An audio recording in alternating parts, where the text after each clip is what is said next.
प्रतिदिनं प्रणमामि जिनेश्वरम्। सज्जन मुक्ति पाना हो तो त्यागी बनो रे प्यारे, त्यागी बनो। सज्जन मुक्ति पाना हो तो त्यागी बनो रे प्यारे, त्यागी बनो। त्याग बिना नहीं मुक्ति होती, त्याग बिना नहीं मुक्ति होती। त्याग बिना नहीं जगती ज्योति, त्याग बिना नहीं जगती ज्योति। आठ कर्म खपाना हो तो त्यागी बनो रे प्यारे, त्यागी बनो। सज्जन मुक्ति पाना हो तो त्यागी बनो रे प्यारे, त्यागी बनो। सर्वज्ञ सर्वदर्शी चरम तीर्थंकर अहिंसा के अवतार विश्व वंदनीय शासनपति श्रमण भगवान वर्तमान महावीर के पावन चरणों में कोटि कोटि वंदन। हृदय की अनंत अनंत आस्था के केंद्र, संयम धन के दाता, संसार सागर से तिरने का सन्मार्ग बताने वाले पूज्य गुरु भगवान श्रमण सूर्य दिव्य विभूति 1008 श्री मरुदर केसरी मिश्री मल जी महाराज साहब के पावन चरणों में कोटि कोटि वंदन। अहिंसा दिवाकर लोकमान्य संत शेरे राजस्थान वरिष्ठ प्रवर्तक पूज्य गुरुदेव श्री रूपचंद जी महाराज साहब के पावन चरणों में कोटि कोटि वंदन। मरुद्रा भूषण संत शिरोमणि पूज्य प्रवर्तक गुरुदेव श्री सुकन मुनि जी महाराज साहब के पावन चरणों में कोटि कोटि वंदन। साधना की प्रतिमूर्ति सद्गुणों की उपासिका सरल मना शांत दांत गंभीरा गुरुवरिया माँ सती श्री सज्जन कंवर जी महाराज साहब के पावन चरणों में कोटि कोटि वंदन। धर्म प्रेमी बंधुओं, शीलवती माताएं, जीवन के विकास की बात करते हुए ज्ञानियों ने कहा कि जीवन का विकास एक शर्त पर निर्भर करता है और वो है त्याग। वो क्या है? त्याग है। जब बीज जमीन में जाकर अपने अस्तित्व का त्याग कर लेता है तो हजार वरदान लेकर के प्रस्फुटित होता है। अगर बीज ये सोच ले कि मैं कुछ भी अपने आप को बदलूंगा नहीं, तो वट वृक्ष बन सकता है क्या? एक बीज के हजारों लाखों बीज बन सकते हैं, वो मधुर फल बन सकता है, वो लोगों के लिए प्रिय और आकर्षक बन सकता है क्या? नहीं।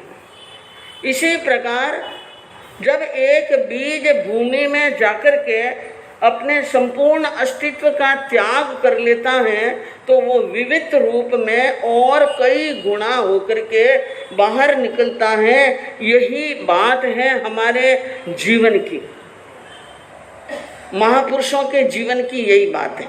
बंधुओं, बताया जाता है कि जीवन के अंदर जो महापुरुष हुए हैं, जिन्हें हम महापुरुष कहते हैं, जिन्हें हम भगवान कहते हैं, जिनको हम श्रद्धा से शीश झुकाते हैं, पहले वो भी हमारे जैसे ही थे। कैसे थे वो? हमारी तरह ही थे, आपके और हमारे जैसे थे। उन्होंने समय पर अपने अरमानों का बलिदान दिया, सबका त्याग किया, अपने हित का त्याग किया और दूसरों के हित के लिए अपने आप को मिटा दिया। इसलिए वो भगवान की श्रेणी में आ गए। किसकी श्रेणी में आए? भगवान की श्रेणी में आए। और जब वो हमारे सामने आते हैं तो श्रद्धा के शीश झुक जाता है। भगवान वर्तमान महावीर ने युवा अवस्था के अंदर राज प्रसादों का त्याग किया, राज सुखों का त्याग किया, भोग का त्याग किया और सब सुखों को ठुकराकर जब वन में चले गए, साधु बन गए, तो वे भगवान बन गए। और सबके लिए क्या बन गए? पूजनीय बन गए। बंधुओं, एक बात हमेशा याद रखिए, दुनिया ने भोगियों का दबदबा तो माना है, कई बार ऐसे ऐसे तानाशाह हुए जिन्होंने तलवार के बल पर मनुष्यों को झुकाने का प्रयास किया। तो ऐसे ऐसे हुए हैं जिन्होंने मनुष्यों को झुकाया जरूर है। कहने का मतलब दबदबा तो उनके नाम का था। इतिहास में ऐसे एक नहीं अनेक नाम हैं जिनके नाम से लोग डरते थे, जबरदस्ती धर्म परिवर्तन करते, जैसे इस्लाम वाले। तो लोग डर के मारे मन के अंदर भले ही उनका धर्म धारण नहीं करें, लेकिन दाढ़ी बढ़ा देते थे, सिर पर रुमाल बांध लेते थे और तैमल पहन लेते थे, ताकि दिखने में कैसे लगे वो इस्लाम जैसे। मन में हिंदू धर्म के प्रति, अपने सनातन धर्म के प्रति, अपने धर्म के प्रति प्रेम था, लेकिन उनका दबदबा था। इस कारण से इतना परिवर्तन करना पड़ा। तो भोगियों का दुनिया में दबदबा तो माना है, किंतु दुनिया अगर श्रद्धा के साथ में झुकी है तो किसके आगे झुकी है? त्यागियों के आगे। त्यागियों के आगे झुकी है दुनिया, बाकी भोगी के नहीं। भारत के इतिहास के अंदर बहुत से चक्रवर्ती सम्राट हुए, बहुत से क्या हुए? चक्रवर्ती हुए। आपको त्यागियों के मंदिर तो मिल जाएंगे, लेकिन कहीं चक्रवर्तियों के मंदिर देखे कि ये बहुत बड़ा चक्रवर्ती हुआ, इसका मंदिर बना हुआ है? नहीं, चक्रवर्तियों के मंदिर नहीं होते हैं, त्यागियों के मंदिर होते हैं। त्यागियों के सामने दुनिया झुकती है और त्यागियों का महत्व होता है। एक चक्रवर्ती होता है बंधुओं, और चक्रवर्ती के 25,000 देवता सेवा में रहते हैं। कितने? हाँ, याद रखिए, 25,000 देवता सेवा में रहते हैं, लेकिन एक भी देवता चक्रवर्ती को नमस्कार नहीं। याद करते ही आ जाते हैं। कोई काम हो तो तत्काल काम कर लेते हैं, आज्ञा का बराबर पालन कर लेते हैं, और उचित हो तो वो भी क्या हो? उचित। अभी थोड़े दिन पहले मैंने बताया था आपको कि एक शंभूम नाम का चक्रवर्ती था जो 7वां खंड साधने के लिए जा रहा था, लेकिन देवताओं ने लवण समुद्र के बीच में जाकर के क्या कहा? हमारी यहाँ से अवधि खत्म हो रही है, हम आगे चलने के लिए तैयार नहीं है, क्योंकि हमारी मर्यादा यहाँ तक कि हम मर्यादा का उल्लंघन नहीं कर सकते हैं। कई देवी देवता, कई महापुरुष और सत्पुरुष ऐसे होते हैं जो अपनी मर्यादा के अनुसार ही काम करते हैं, मर्यादा से बाहर नहीं निकलते हैं। तो देवताओं ने कहा हम आगे नहीं चलेंगे। अब वहाँ पर चक्रवर्ती आज्ञा दे भी दे तो देवता चलने के लिए तैयार नहीं, और अनुचित काम के लिए कोई देवता तैयार नहीं होता है। जैसे आपको बताया, कुणिक यानी तमिश्रा गुफा से आगे निकलने के लिए तैयार हुआ, देवताओं ने रास्ता रोक दिया, आगे नहीं जा सकते हो, और जबरदस्ती की तो देवता ने भस्म कर दिया उस कुणिक को। क्योंकि बंधुओं, देवता भी मर्यादा का उल्लंघन करने वाले को कभी भी बर्दाश्त करने वाले नहीं हैं। तो 25,000 देवता एनी टाइम उनकी सेवा में रहते हैं चक्रवर्ती के, लेकिन कोई भी चक्रवर्ती को नमस्कार नहीं करता है। लेकिन जब वही चक्रवर्ती के पद का त्याग कर दीक्षा अंगीकार करे तो 25 के 25,000 देवता चरणों में क्या कर लेते हैं? नमस्कार करते हैं, झुक जाते हैं। तो इससे हमें मालूम होना चाहिए कि महत्व इस दुनिया के अंदर त्याग का है। त्याग का क्या बताया है? महत्व बताया है। भोग हमेशा ही त्याग के सामने झुका है। एक शकेंद्र होता है, देवताओं का राजा इंद्र, शकेंद्र, जिसको क्या बोलते हैं? शकेंद्र। कितना वैभव है शकेंद्र के पास में, अनाप शनाप। उन देवताओं के राजा शकेंद्र के सिर के ऊपर एक जो मुकुट पहना हुआ होता है, उस मुकुट के अंदर एक मणि होती है। इतनी तेज होती है वो मणि, उनकी प्रभा चारों तरफ बिखरती है और पूरे देवलोक में प्रकाश हो जाता है। आजू बाजू में क्या होता है? थोड़े दिन पहले आपने सुना, स्नेह प्रभा जी ने कहा कि नरक में अर्क नहीं और स्वर्ग में भी अर्क नहीं। अर्क यानी सूर्य, सूर्य स्वर्ग में भी नहीं है और नरक में भी नहीं है। नरक में अंधकार है लेकिन देवलोक में अंधकार नहीं है। क्यों नहीं है? रत्नों की प्रभा है वहां पर, तो चारों तरफ रत्नों के ढेर, मिट्टी और कंकरों की तरह रत्नों के ढेर पड़े, वो चमकते रहते हैं। और फिर शकेंद्र के मुकुट में जड़ी हुई मणि इतनी जोरदार चमकती है कि उस एक मणि की कीमत एक चक्रवर्ती राजा अपने 6 खंड का राज्य देकर के भी मणि नहीं खरीद सकता है। इतनी बहुमूल्य और इतनी अलौकिक होती है वो मणि। और जब वो 32,000 देवों का मालिक इंद्र अपने सिंहासन पर बैठ करके बोलता है तो सिंह की तरह दहाड़ता है, शेर की तरह दहाड़ता है। लेकिन वही इंद्र जब यानी त्याग की मूर्ति भगवान तीर्थंकरों के समो शरण में आते हैं तो कैसे नम्र होकर के बैठते हैं। खरगोश से भी ज्यादा, खरगोश से भी ज्यादा क्या बन जाता है। हाँ, और आप सुनेंगे अभी समो शरण का वर्णन चालू होने वाला है। 25 तारीख के से उत्तरायण सूत्र शुरू होगा और उसमें आपको बताया जाएगा कि भगवान के समो शरण में इंद्र कैसे आते हैं और कितने इंद्र आते हैं और इंद्र कैसे सेवा करते हैं और कैसे बैठते हैं। एक एक बात समझने योग्य है बंधुओं, उसको आप ध्यान से श्रवण करेंगे तो आपको बहुत अच्छी तरह से समझ में आएगा कि समो शरण का इतिहास क्या है, समो शरण की रचना कहाँ से होती है, समो शरण की रचना करते कौन हैं और वो अलौकिक समो शरण जिसके अंदर कितनी पूर्वता बैठती हैं और कितने लोग वहाँ पर आते हैं और भगवान कहाँ पर विराजते हैं और उनकी वाणी कहाँ तक पहुँचती है।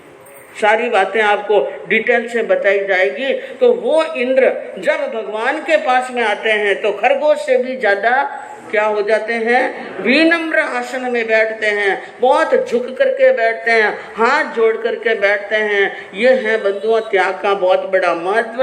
और जो त्याग का महत्व और आनंद जिसने लिया है वही ले सकता है, हर एक नहीं ले सकता है। और बंधुओं भोग की शैया पर त्याग का आनंद नहीं ले सकते हैं, त्याग के लिए छोड़ना पड़ता है आसन। भोग के आसन पर बैठकर त्याग के गीत नहीं गाए जा सकते हैं। त्याग का आनंद तो लिया जम्बू कुमार ने। किसने लिया? एक ही बार, पहली बार ही गए भगवान सुधर्मा स्वामी की धर्म सभा में और वो भी बाने बैठे हुए थे। देखिए आप सुनो, एक बात की समझने की, एक एक बात समझने बात है। जम्बू जी बाने बैठे हुए थे, शादी के लिए क्या बिठाया? बाने बिठाना आजकल कहीं बोले ना, घी पिलाई, हाँ घृत पान,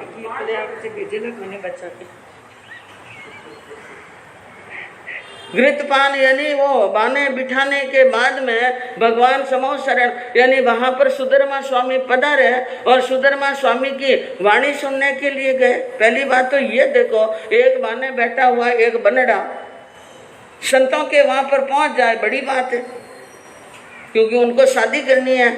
लेकिन बंधुओं उस जमाने में भी चौथे आरे में भी ऐसे हुए और 5वें आरे में भी ऐसे हुए। कई संतों के आचार्यों के दृष्टांत आते हैं कि शादी करने के पहले भगवान संतों के आचार्यों के क्या गए थे दर्शन के लिए, तो सुधर्मा स्वामी के वहाँ पर गए न। सुधर्मा स्वामी ने वाणी बरसाई जीवन की क्षण भंगुरता पर। क्या फरमाया? जीवन एक क्षण भंगुर। वाणी सुन ली और सामान्य की तरह वो भी वापस वहाँ से क्या हो गए, रवाना। लेकिन जैसे ही नगर के अंदर राजगिरी नगरी में प्रवेश करने लगे और जैसे ही उनका रथ आगे निकला और मेन दरवाजा रथ पर आकर पड़ गया। जम्बू आगे और पीछे वाले भाग में क्या पड़ गया? रथ का दरवाजे का उपला हिस्सा पड़ गया रथ के ऊपर और बाल बाल बच गए जम्बू स्वामी। और उस समय चिंतन चला, अभी सुनकर आया जीवन क्षण भंगुर है। यह तो मेरी पुनवानी थी कि मैं बच गया। और वहां पर रथ के उस टूटे हुए हिस्से पर बैठे बैठे ही जम्बू के आ गया वैराग। और वैराग आया ने माँ से कहने लगे कि माँ मुझे दीक्षा लेनी है। क्या लेनी है? वाणी तो सुनी सुधर्मा स्वामी की जियो, सुधर्मा स्वामी की जी। आयो जोर को वैराग, आयो जोर को वैराग, आज्ञा माँ से मांगी जी, आज्ञा दीजे जननी आज मान संयम लेनो जी। सुधर्मा स्वामी की वाणी सुनी, उनका उपदेश सुना और वो उपदेश की सच्चाई हाथों हाथ जान ली और वैराग आ गया। जरूरी नहीं कि वैराग आने के लिए कोई संत सामने हो, आना होता है तो घर में बैठे अकेले को भी किया जाता है वैराग। और नहीं आना हो तो 100 बार थानक में जाए, न 100 संतों के दर्शन करे, न दुनिया में बैठे सभी संतों की संग यात्रा करके सभी संतों के दर्शन कर लो तो भी ये वैराग आने वाला। जम्बू जी को वैराग आया, माँ से कहा माँ मुझे दीक्षा लेनी है, आज्ञा प्रदान करो, मैं दीक्षा लूंगा। और माँ ने ये बात सुनी तो एक माँ है बंधुओं और एक बेटा है, माँ कैसे आज्ञा दे दे अपने बेटे को कि तू दीक्षा ले ले। मन ने विचार किया, मन को मजबूत करके माँ ने कहा कि बेटा दीक्षा लेनी है तो लेना, लेकिन एक काम करो, पहला तो परणोनी आटोई पदमणि जियो, आटोई पदमणि जी। परण लगा दो मारे पाय, परण लगा दो मारे पाय, पाछे संयम लीजो जी। बेटा जम्बू कुमार पाछे संयम लीजो जी। माँ ने कहा बेटा दीक्षा लेनी तो ले लेना, लेकिन मेरे मन के अंदर एक बहुत बड़ी आशा है कि बहू घर में आए और मेरे पगे लगे। अब तुम माने बैठे हुए हो, शादी कर लो और शादी करने के बाद में मेरे बहू में पैर लग जाएगी, उसके बाद में क्या ले लेना? दीक्षा ले लेना। माँ ने क्या सोचा, एक भी घर में आ जाए ना तो छोड़कर निकलना बहुत कठिन। और 8 आएगी, 8 इब्बे सेठों की बेटियां आएगी तो जम्बू का वैराग तो 8 मिनट में क्या उतर जाएगा, नीचे उतर जाएगा। इसलिए माँ ने यह उपाय सोचा था। और बंधुओं जम्बू जी जिनको पूरा वैराग, अपनी उनकी आत्मा जानते हैं, उन्होंने 8 ही पत्नियां जो जिनके साथ में शादी होने वाली हैं उनको पहले समाचार भेज दिए, आज मैं शादी के फेरे फिरूं और कल सुबह मेरी दीक्षा होगी, कल सुबह मेरी क्या होगी? दीक्षा। इसलिए शादी करने के लिए तैयार हो तो तैयार होना। मैं कल दीक्षा लूंगा, आज शादी करूंगा, कल साधु बन जाऊंगा, कल घरबार छोड़ दूंगा, तुम्हारे साथ में रहने वाला नहीं। उन 8 के पास में समाचार गए, 8 ने अपने मन के अंदर कितना विचार किया होगा वो तो आप जान सकते हैं। विचार किया आपस में, यानी उन्होंने इधर उधर समाचार संदेश भेजे 8 परिवार के अंदर, और 8 ने एक निर्णय लिया, हम 8 हैं, 8 मिलकर के उनके वैराग को क्या उतार देंगे? नीचे। और अगर 8 मिलकर के वैराग को नीचे नहीं उतार पाए तो ऐसे परम वैरागी के साथ में रहकर हम भी वैराग ले लेंगे। यह निश्चय करके उन्होंने समाचार कहलाया कि हम शादी करने के लिए तैयार। अब दोनों यहाँ पर यानी पत्नियों के घर पर भी और जम्बू जी के घर पर भी बाजे बजने लगे। माता जी रे कहना सु परण पधारिया जियो, परण पधारिया जी। बैठा पलंग ऊपर जाय, बैठा पलंग ऊपर, आत्मा ने ध्यान धरियो जी। जम्बू राज कुमार आत्मा ने ध्यान धरियो जी। माँ ने कह दिया, माँ के वचन को निभाया, लेकिन पत्नियों के साथ में धोखा नहीं किया। पहली बात खोल करके कह दी, क्योंकि बंधुओं जो आत्मा सरल हैं, जिनको परम धाम में जाना है, वैराग लेना है, वो धोखा कैसे कर सकती है? सवाल ही पैदा नहीं होता। उन्होंने कह दिया ये सारी बात है। पत्नियां आई और रात के अंदर पत्नियों को उन्होंने समझाया और बहुत लंबा चौड़ा इतिहास है उनका, एक एक को कैसे समझाया और समझाते समझाते रात क्या हो गई पूरी। वो तो समझा रहे थे उस समय वहां पर, और 8 पत्नियों का जो दहेज आया वो आंगन में खुला पड़ा था। 500 चोरों को लेकर प्रभव नाम का यानी चोर जो चोरों का मुखिया था चोरी करने के लिए आया, और चोरी करने के लिए आया कि 8 पत्नियां 8 का दहेज आया है, उनकी चोरी करके यहाँ से मैं यहाँ से क्या हो जाऊंगा, माला माल होकर रवाना हो जाऊंगा। लेकिन बंधुओं वहां पर देवताओं का आसन कंपायमान हुआ। जब जम्बू कुमार जी के घर पर प्रभव चोरी करने के लिए आया तो देवताओं का आसन कंपायमान हुआ और देवताओं ने चोरों के पैर चिपका दिए, चोरों के पैर चिपका दिए, क्योंकि जम्बू जी को तो वैराग है इसलिए घर छोड़ रहे हैं।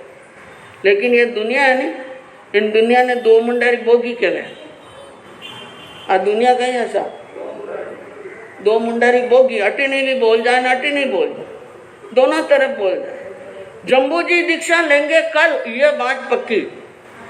लेकिन रात में चोरी हो गई और ये चोर सब माल लेकर के चले गए तो दुनिया जम्बू जी के त्याग को क्या कहेगी, कहीं करे सा है। रातों रात में इतो धाड़ो पड़ियो के खावने वास्ते चून रो आटो ही नहीं राख्यो, जना बस साधुपणो नहीं लेत कहीं करे,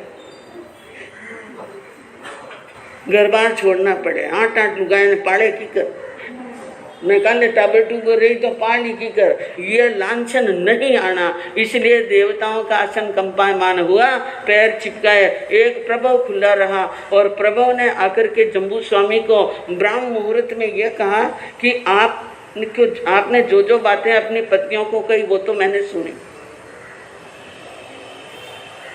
मुझे आप ये बताओ, एक ये विद्या बता दो कि जिस विद्या से आपने पैर चिपकाए कौन सी विद्या से पैर छूटते हैं। जम्बू जी ने कहा मैंने कोई पैर नहीं चिपकाए, अब पैर क्यों चिपके वो तुम जानो, मैंने पैर चिपकाए नहीं, न चिपकाने की विद्या जानता हूँ न छुड़ाने की विद्या जानता हूँ, मैं तो मेरी आत्मा को स्वतंत्र करने की विद्या जानता हूँ। और बंधुओं प्रभु को वैराग आ गया था, प्रभु को क्या आ गया, वैराग। और प्रभु ने अपने साथियों को कहा मैं दीक्षा लेने के लिए तैयार हूँ जम्बू जी के साथ में। तो 500 ने कहा इतने दिन तक पाप भी आपके साथ में किया, तो अब आपका पीछे वाला जीवन भी हम आपके साथ में बिताएंगे, इसलिए हम भी आपके साथ में क्या बन जाएंगे, साधु। ऐसा वैराग आया जम्बू जी को कि 500 चोरों को न प्रभु को भी क्या आ गया, वैराग्य आ गया। और वैराग्य आने के बाद में सुबह का सूर्य उदय हुआ, जम्बू जी नीचे उतरे और माँ से कहा माँ आज्ञा दे। तो माँ ने क्या कहा, बेटा अभी तो कल तो शादी हुई है, 8 पत्नियां तुम्हारे घर के अंदर हैं। जम्बू कयो मान लरे जाया मतले आठोही कामण्य रे जम्बू अपचर रे उड़िया परणी ने बेटा किम परिहरो यारो किम निकल जम वार जम्बू कयो मान लरे जाया मतले माँ ने कहा हे बेटा ये 8 ही पत्नियां तुम्हारी अप्सरा के समान सुंदर सुकुमार बड़े घर की बेटियां हैं, उनके जमाना यानी जीवन कैसे निकलेगा, ये पीछे कैसे रहेगी, तुम चले जाओगे। तो जम्बू जी ने बड़े उत्साह के साथ में क्या कहा माँ को, माँ ए 8 कामण्या माता समझाई एक रात जिण जीरो धर्म पिछाणी माता संयम लसी मार सात जम्बू कयो मान नर जाया मतल रे संयम जी ने कहा माँ साहब मैंने मेरी 8वीं पत्नियों को समझा दिया है एक ही रात में। कितनी? एक रात में। संयम लेसी साथ, ये हमारे साथ में क्या लेगी? संयम। इन्होंने जिन धर्म को पहचान लिया है इसलिए मैं संयम लेना चाहता हूँ। तो ये बातें सुनकर जम्बू के माता पिता ने कहा हम भी क्या लेंगे? दीक्षा। जब जम्बू दीक्षा ले रहा था, जम्बू के माता पिता ने 8 पत्नियां दीक्षा ले रही, तो 8 के माता पिता, 8 के माता पिता ने 8 पत्नियां, जम्बू और जम्बू जी के माता पिता, ये सभी, और 504 कितने जने हुए? 527। कितने जने हो गए? हाँ, 527 तारी अरे जम्बू तारी है 8 ही नार, सासू ससुराने तारी अरे जम्बू तार्यो प्रभव परिवार, जम्बू भलो चेती और जाया भल लीनो सैया मेरा। 527 जनों को संयम आया। माता पिता को तारा, पत्नियों को तारा, सास ससुर को तारा, प्रभव चोर को और उनके साथियों को, सबको संसार छुड़ा दिया। 527 संयम लियो। 11 जीव मुक्ति गया। 11 जीव कहाँ गए? हाँ, 11 जीव में जम्बू जी के माता पिता, जम्बू और जम्बू जी की 8 पत्नियां, ये सभी क्या गए? मोक्ष के अंदर। और बंधुओं, भविष्य के अंदर सुधर्मा स्वामी के पाठ पर बैठे जम्बू, और जम्बू स्वामी के पाठ पर कौन बैठे? प्रभव। जो भगवान महावीर के जो 27 पटधर आते हैं, उन 27 पटधरों के अंदर प्रभव स्वामी का भी नाम पटधर के अंदर आता है। तो बंधुओं, ये है त्याग और वैराग की बड़ी बड़ी कहानियां हैं। और ज्ञानी कहते हैं कि संसार के लोग संसार को अच्छा मानते हैं। घर अच्छा लगे, दुकान अच्छा लगे, आपको ऑफिस अच्छी लगे, तो समझना मुक्ति दूर है। मुक्ति क्या है? हाँ।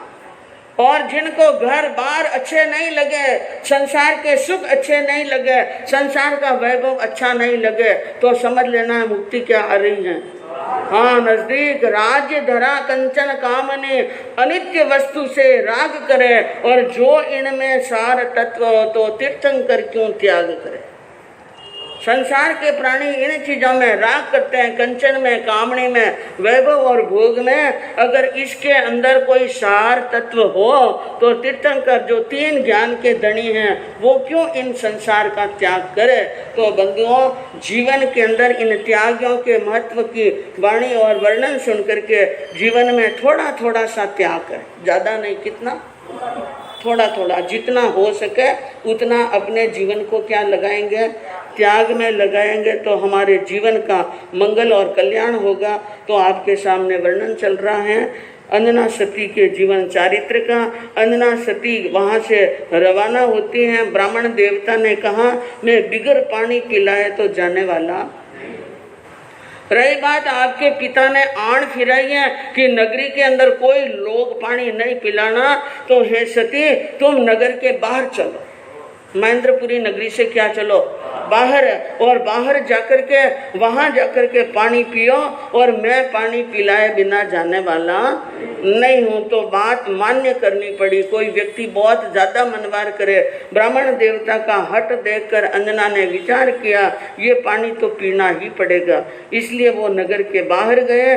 पानी पाकर विप्रवर ने गयो आप निज द्वार, सती बणी तब सखी कहे चालो विपिन मजा। ब्राह्मण ने पानी पिलाया, और पानी पिलाने के बाद में सती की प्यास और दासी की प्यास मिट गई। उसके बाद में ब्राह्मण तो वहाँ से क्या हो गए? रवाना, अपने घर की तरफ चले गए। और अब अंजना सती को उनकी सखी बसंतमाला कहने लगी हे सखी, पानी पी लिया है, अब यहाँ बैठे रहने में फ़ायदा नहीं है, चलो विपिन मजा।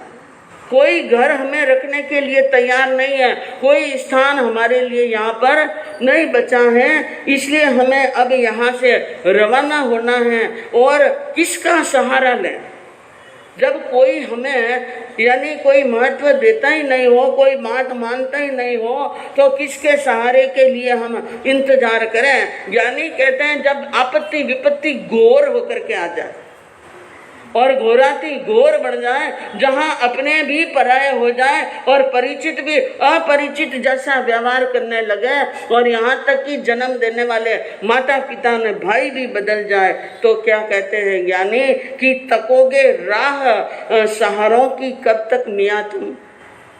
तकोगे सहारों की यानी राह सहारों की कहाँ तक मियाँ तुम? कदम उठा लो कि तकदीर इंतजार में। अब यहाँ से क्या उठा दो? कदम। यानी बहुत आपत्ति आ जाए तो सहारे की तो आशा छोड़ ही देना कि कोई मेरा सहायक बनेगा। कोई सहायक बनने वाला नहीं है। बिगड़िया दिन में राम बिन न साज करेला कौन, के सज्जन तक भुरकावसी के दाजिया ऊपर लूण। जब दिन बिगड़ जाते हैं ना तो कोई सहायक बनने वाला नहीं है। उस समय एक ही होता है सहायक, और वो कौन? राम, भगवान। भगवान का नाम, इनके अलावा दुनिया में कोई सहायक नहीं है। क्योंकि भगवान का नाम आप बिगड़े दिन में लो चाहे शुद्र दिन में लो, भगवान शुद्र दिन में लो तो भी मना नहीं करते हैं, न बिगड़े दिन में लो तो भी। हाँ, तो बिगड़िया दिन में सहाय करेला कौन? राम के सिवाय कोई सहायता करने वाला नहीं। इसलिए सखी ने कहा अब यहाँ से रवाना हो जाओ, ज़्यादा देर बैठने की जरूरत नहीं है। चालो अब बाई संभालो विपिन ने, चालो बाई संभालो विपिन ने, संभालो विपिन ने और पालो निपन ने।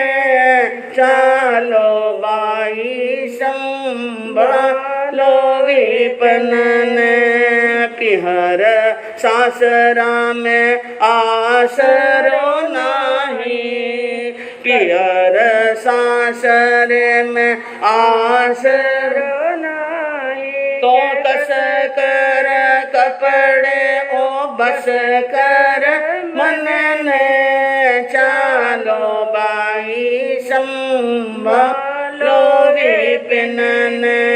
बन मृग नन के बन में रहेंगे, बन मृग नन के बन में रहेंगे। तो भूल जाए तू सखरे सदन ने, चालो बाई संभालो विपिन ने। सारी बात कही बसंत माला ने कि हे बहन, हे सखी, अब चलो संभालो विपिन ने, बन का रास्ता संभालो, जो रास्ता घोर जंगल में जाता और घोर जंगल में जाता हो, ऐसे रास्ते पर चलो, वन में चलो, क्योंकि वहाँ ही जाना है। और वहाँ जाकर के हमारा जो प्रण, जो भी हमारा धर्म है, हमारी प्रतिज्ञा है, हमारे कायदे मर्यादा हैं, वो जंगल में ही पालेंगे। अब यहाँ बस्ती में रह करके हम दिन नहीं गुजार सकते हैं। विपिन में चलो, पीर सासरो आसरो नहीं। कोई पीहर में आसरा है न कोई सासरा में आसरा है, कहीं पर आसरा नहीं है। कसकर कपड़े को मजबूत बांध लो और मन कर वश, और मन को क्या कर लो? बस। अब मन को ढीला मत करो। और हम मृग के वन में, मृग और मृग से भी ज़्यादा हिंसक जानवर जहाँ पर रहते हैं, यानी शेर हैं, चित्ता है, भालू हैं, अजगर हैं, बड़े बड़े खूंखार जानवर रहते हैं, उन वन में जाएंगे। और भूल जाए तो सकरा सदन है। अभी इन मैल माड़ियों को भूल जाना, जरोकों को भूल जाना, मखमल की सैया और पालकी को भूल जाना, राजशाही वैभव का सपना ही नहीं लेना है, ये हमारे जीवन में अभी नहीं है। इसलिए यहाँ से क्या होना है? रवाना होना है। वन के अंदर जाकर के वहाँ पर रहेंगे और वहीं पर धर्म का क्या करेंगे? पालन करेंगे। बिगड़ी हुई किस्मत को बदलते नहीं देखा। बिगड़ी हुई किस्मत को बदलते नहीं देखा और आ जाए सर पे तो टलते हुए नहीं देखा। अगर एक बार चाहे कितना ही बड़ा महापुरुष हो, कितना ही बड़ा सत्यवादी हो, कितना ही बड़ा धर्मात्मा हो, एक बार बिगड़े हुए तकदीर या किस्मत आ जाती है तो वो टालने से भी टलने वाली, चाहे वो तीर्थंकर हो, चाहे चक्रवर्ती हो, चाहे महापुरुष हो, चाहे त्यागी हो, आ जाती हैं। तो सखी की यह बात सुनकर अब अंजना सती और सखी बसंतमाला वन के लिए प्रस्थान कैसे करती हैं, वन में क्या क्या सहना पड़ता है और आगे क्या होता है बंधुओं, सुनने से मालूम पड़ेगा। आज हमारे यहाँ पर मर्दर केसरी दरबार के अंदर वेलेचरी से हमारे बहनों का एक बड़ा विशाल संघ आया है। प्रतिदिनम प्रणमो